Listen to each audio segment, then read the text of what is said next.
Literally hitchhiked in London, but it wasn't really hitchhiking. I didn't put my hand out like, you know, are you going to Stratford? No, it wasn't like that. It wasn't like that at all. It was basically I got chat up and I got in stranger's car, but let's rewind. This is how it started.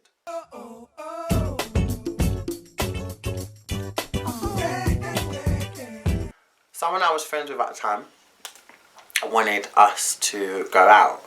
Like, I want to go out, let's go out, June, let's go out. And I was like, I don't know. And they're like, yeah, come on, let's just go, have some fun. And I was like, okay. So there was this club that we always used to go to in Cranbrook Road in Ilford called East Side. That used to be my joint. So I used to always go there. It's not there anymore now. I think it's a Turkish restaurant, I can't remember. But yeah, so she picked me up. That's when I lived in Dagenham. She picked me up and we went. We went there for like 10 minutes before she said that she has a stomachache and she really like had to go, like she just wasn't feeling well at all. And then I was just like, shit, because she was like my ride. I didn't take my oyster. I didn't think I needed to. So it was just like, oh my god. She's like, babe, you stay. And I was like, no, let me go with you. For that reason. No, you stay. I was like, you know what, fine, I'll just stay.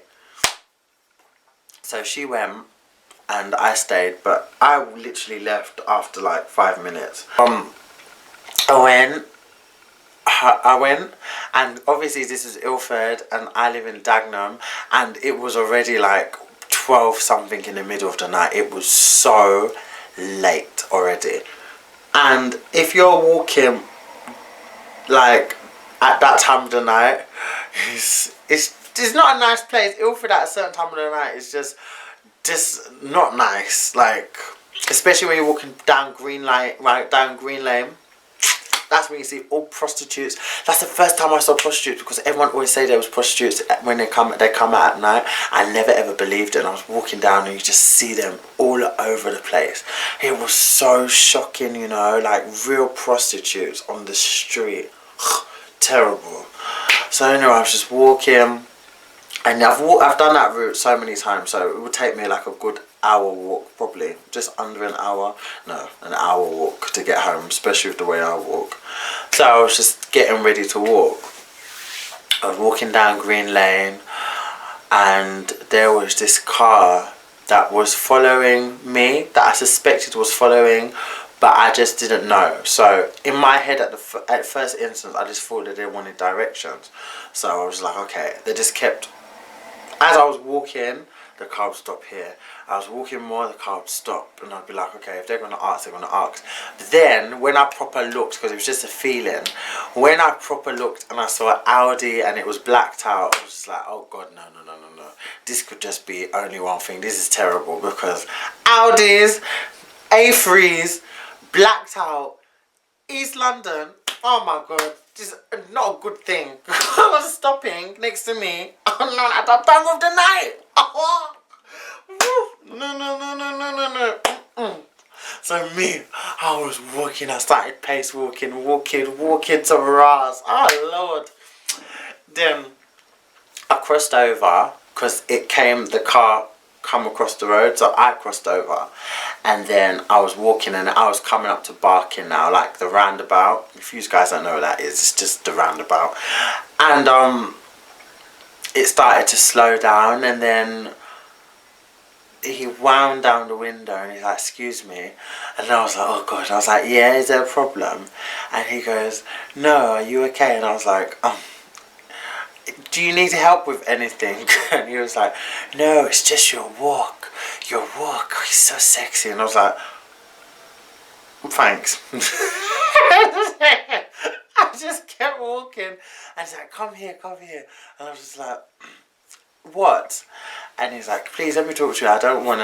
I'm not trying to be rude, I just want to talk. And I thought, okay. So, he goes, so what's your name? And I said my name is Matthew. Oh, terrible. And he said, get in. That's when I was like, I was like, no, I won't get in. I won't. And he goes, why? I'm not going to do anything. I said, I don't know that. I said, this time of the night, and I don't know you, so I'm not going to get in your car. And he goes, please, and I don't want to talk to you like this because it's making me feel awkward. So I was like, okay.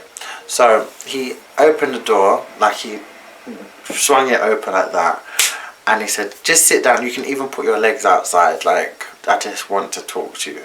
I was like, okay. So I sat, and I put my leg out like this, I remember. And then he goes, what do you honestly think I'm going to do? And he wasn't like, I wouldn't say he was terrible looking, but he was older. Definitely older than me. I was only like 20. And he wasn't like as attractive. Like, he just wasn't attractive to me at all. Like, I just wanted to go home. So he just seemed okay. Like, I didn't get like pervy vibes. But then, what does a pervert look like? So then he was sitting down, I was like, just trying to make general conversation, and then he said, can I drop you home? And I was like, no, it's okay, I'm going to walk. He goes, where do you live? And I said, I lived in Dagenham. And he goes, so you're going to walk all the way from here to Dagenham at this time of the night? And I was like, yeah, I've done it before. He goes, that's crazy. Like, you can be at home within 10 minutes. Like, I don't have to drop you to your door, obviously, but at least let me like just drop you near, like, and then we can just talk and get to know each other. And I said, at the time it just sounded okay.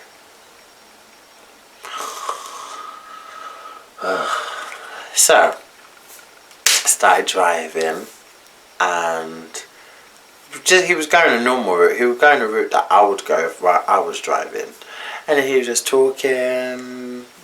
Just general chit chat. Can't remember too much of it, but it was just general, nothing perverted or anything. Then he passed. Okay, so Dagenham Heathway is here, and like Dagenham East Station's there. I used to live like right bang in the middle. So there's like an NHS, like a little drop-in sort of clinicy thing, past a car wash.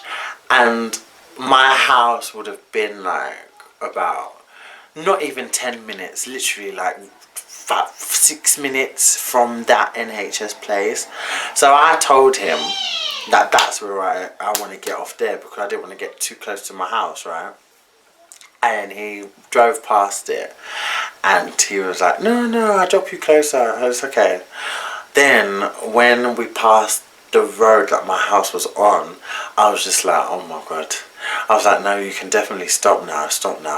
He was like, no, it's okay. I know where I'm going. I said, how can you know where you're going when you're meant to be dropping me home? So I was like, can we just stop now? And he weren't stopping. Oh my god, I was so scared. I didn't know what to do. Like, I couldn't fight or anything. I couldn't raise my voice. I just felt a bit mute. I was doing more inside than I was outside. But I was just like, okay, let me just play it cool, because at the end of the day, I don't know. I just don't know what kind of situation I put myself in, to be honest with you. I never forget how scared I was. I was petrified, because he just kept driving, and when you get to certain parts of Dagenham, it's just darkness, and the lights just look like little fireflies. It's just terrible. Then he said, is there anywhere around here that we can just talk for a bit longer? And I was like, we could just talk here. Everywhere. I wanted to just wanted him to stop that fucking car, and he wouldn't stop.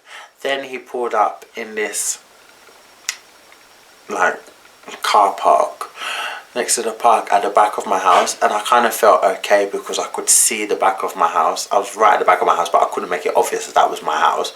So I kind of felt like, you know. And then he turned the car off, and he was like, so why'd you look scared? Relax. I was like, because I'm in darkness. If I was to scream or anything was to happen, no one would hear me, literally. Like, that could have been me just... And I said that. I remember saying that, and he goes, I'm not going to hurt you or anything. Like, I like you. Why would I want to hurt you? And I said, okay. I just was trying to think how I could get out of that car because it was locked. Oh, man. Terrible. And then, he put his hand on my thigh. And I was like, what are you doing? And he goes, you're going to make me mad now. And I was like, how? And then he said, I've dropped you home, so for at least dropping you, you can at least pay me back. And then, whew, then he was like, I said, so what do you want? And he goes, what do you think I want? And then he started undoing his belt. And I was like, oh no, I can't. He goes, please just suck it. And I was like, I can't. And then he goes, you're making me very mad, baby. And I was like, oh no, I've not done that before. So he goes, so it's okay. You just have to put it in your mouth. I was like, no, I just don't want to. I don't want to. He goes, so what are you going to let me do then? Because I did drop you. And I was like, I don't know. I just, you know, I just want to go home. He goes, yeah, you go home, but you have to repay me.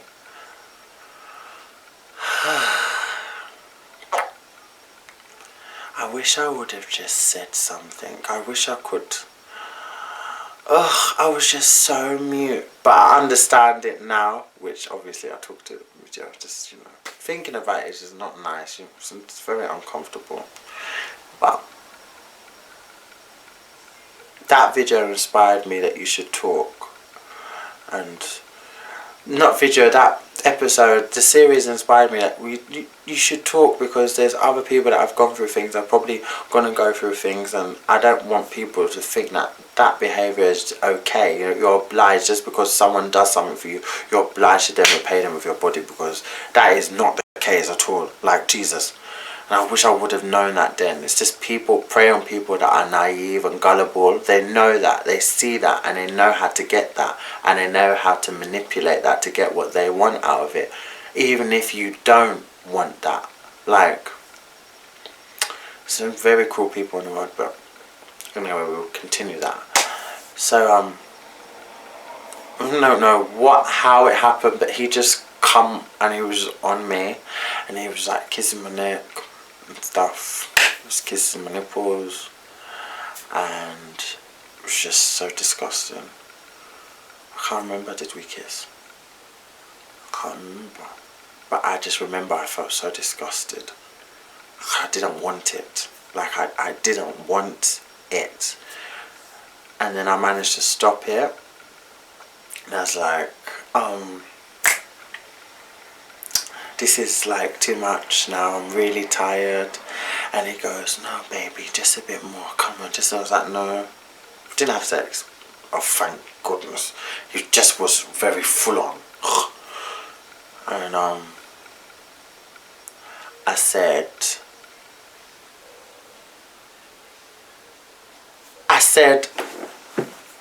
what did I say? Wait, I said, stop. No, I'm really tired, And he's like, come on baby, come on. I was like, no.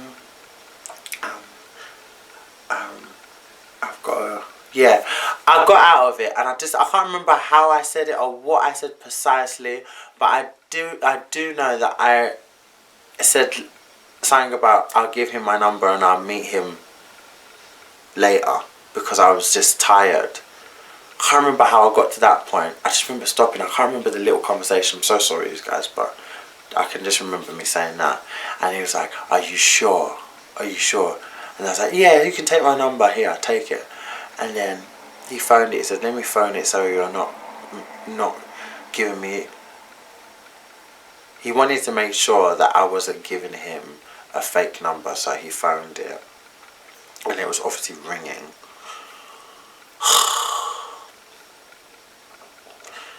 And then he was like, are you sure? I was like, I'm positive. He said, I'm going to phone you later and I want to meet you here. Okay? And you promise? And I was like, I promise. He goes, okay, baby. And he goes, make sure, okay? I was like, yes. He goes, do you want me to drop you to a door? I was like, no. And there was like a little alleyway at the side because I used to live in a cul-de-sac. So I went through that alleyway. I remember I opened my door, got in, got to the bathroom, and I took off my clothes, there was no water, and I was just crying and scrubbing myself with like that hard brush. It's a hard brush that I use on my head. I just felt so disgusted. I felt horrible. And I was crying, but I tried not to cry loud because my mum's bedroom was at the back of the bathroom. And I just remember, I was just like, why didn't I? And then I remember I got out of the bathroom and I got a text from my friend. Hope you got home safe, babe. I'm sorry that I left and tear and blah blah. Speak to you later. And I was just like, only if you knew, boy. It was horrible. So horrible. But like I said, like, don't ever feel obliged to give yourself to someone just because they do something nice. Because I don't understand how someone dropping you home or whatever equates to me now needing to repay the favour. If you're going to do something nice for someone, you do it out of kind of your heart. You don't take advantage of people like that. He did take advantage, and I'm very thankful because it could have been a lot worse, like putting myself in that type of a situation. And I fought so hard not to get in that car, and then I don't know, I just wish that I was the person I am today, but then I don't regret it in a way because it provides experience, and with that experience it provides knowledge, and with that knowledge I'm able to speak about it and hopefully prevent someone else from making that same mistake, because I was lucky. It happened a second time. That was a cab driver though. And that, I was lucky too. But that was even more horrible. You just need to just say it. Just say it. It was from the same club. I'll tell it. So you got two story times in one. It's just raising awareness that people need to speak out against stuff, because there's a lot of people that maybe don't get it as easy as us, you know. And a lot of people really get hurt. I'm very lucky, man. If I was a girl, I don't know how I would have handled that. But same club, east side. Thank God that club's gone. It was like a curse, to be honest. A lot of bad things happened there to me. This is the night we left. It was me, an ex-friend, and my other friend Janine. We decided to get cabs home. We ordered 2 cabs because ex-friend and my friend, the 2 friends lived next to each other. And then obviously I lived in Dagenham. This happened like a year later, so not the same period. My cab come first, but me being kind junior, I was like, no, you guys, you can take it. They're like, are you sure? I was like, yeah, you guys, it's fine. Like, I'll just get the second one. I'd rather it happened to me in my cab than it happened to someone else that would have got that cab. So the second cab come, and the man was cheery, proper like a proper Indian. I mean, not, he was cockneyfied, which is so odd, but he proper had the long beard, the turban, like he proper was, you know. So I got in, and I got in the back. He's like, no, come to the front, come to the front. I was like, oh, okay. I sat in the front, and I was just really shocked because he does remind me of my dad a bit. Because when people see my dad, they don't expect him to sound as cockney or to talk as cockney as he does at times. So just that cockney coming from him with the way that he was looking, it was like, wow, it's amazing. I'm not used to that. So he was just talking, hi, you had a good time. So much people come from that place drunk, man. Yeah, you look alright, you don't drink, do you? I was like, no. I just kept talking. Very pleasurable, to be honest. Actually, it was a nice cab at that time. Then, he was saying, obviously, I don't know how he picked up that I was gay. I don't know how he picked that up. But then he started talking about how he's talking to this Ghanaian for 2 years, and he's coming to London soon, and he can't wait, and I want to get married, and I was like, oh my god! I was like, it just kept on surprising me, because it just didn't look like how he was talking. It was so weird. And then I just remember saying, oh, make sure you invite me to the wedding. He goes, yeah, make sure. Have you seen anyone? And I'm like, no, not right now. I'm talking to a few people, but you know how it is. It's so hard finding someone who goes, oh, tell me about it. It's just going on and on and on.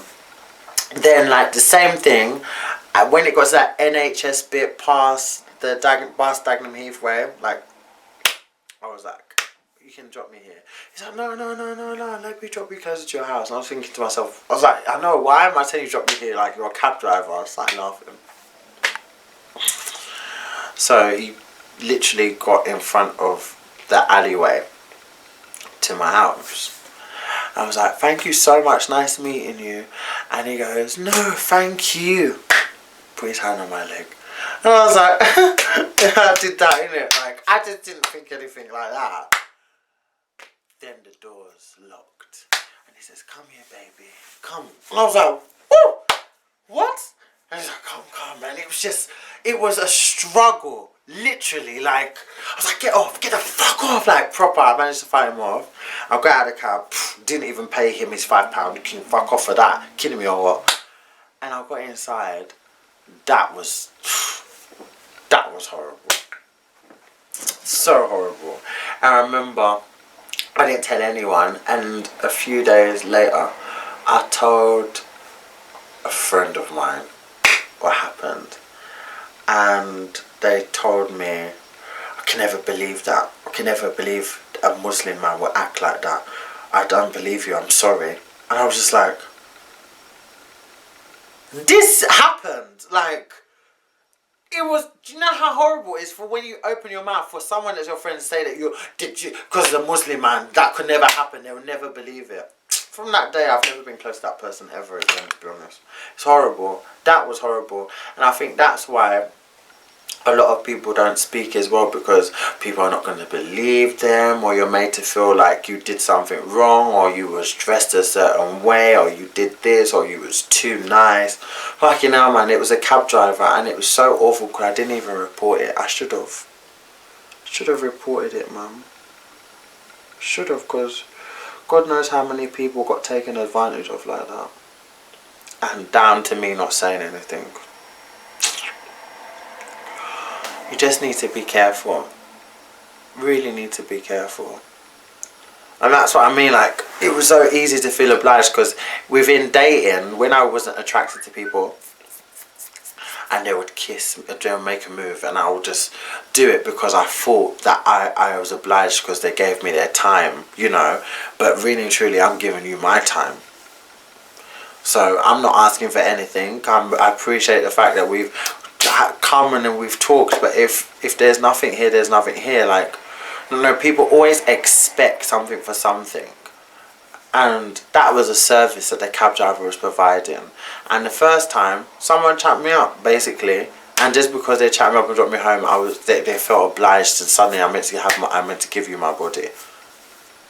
And I think that's another thing, is because we are men, things are viewed a lot differently. Like, it doesn't seem like it's rape, because how can a man be raped? Because look at you, you're a man, but you still can be raped as a man, trust me. Especially when you're young.